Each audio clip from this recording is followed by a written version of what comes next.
good trip, I guess that's what you call it. So some people told us to talk about like some real topics. They said we need to touch some real topics. So one of the topics they gave me to talk about, they were like, let's talk about the wealth and economic gap between people of color and I guess just white folk right now. I think it's a bunch of bullshit.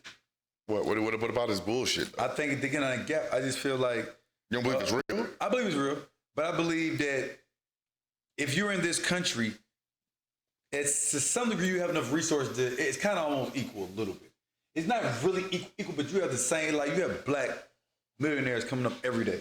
People of color have it's like almost like it'll never be completely fair. So people want it to be completely fair, and it's gonna never be that way.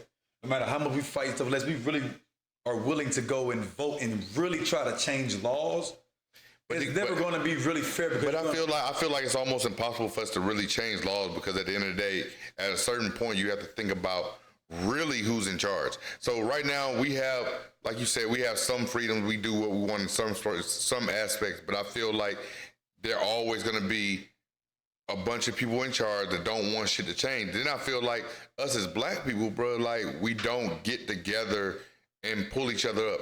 Like I saw this study, man. I know everybody's seen this study because it's mostly talked about. It's like how much black people spend in this country. Talking about we account for like $1.3 trillion worth of money we spending every year on shit. What if like literally black people just up in one day like, we not spending no more money? But doing that, you got to figure, think about it, a lot of the black leaders are promoting that kind of life of ice and jewelry and that life of spending money on things that don't matter. So if you have all the black leaders and black people are promoting this lifestyle of, I got money, I can throw money away.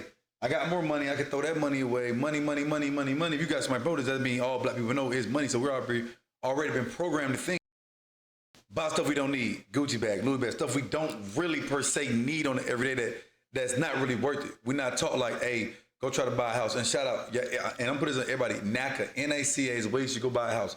Knows I also want to put in stuff ahead like on the podcast, more educational things and tell people about certain things I did. I bought my house through NACA, so I tell everybody that. I just don't think, but I think that the reason this economic gap is because we're okay with spending our money on things that don't really matter.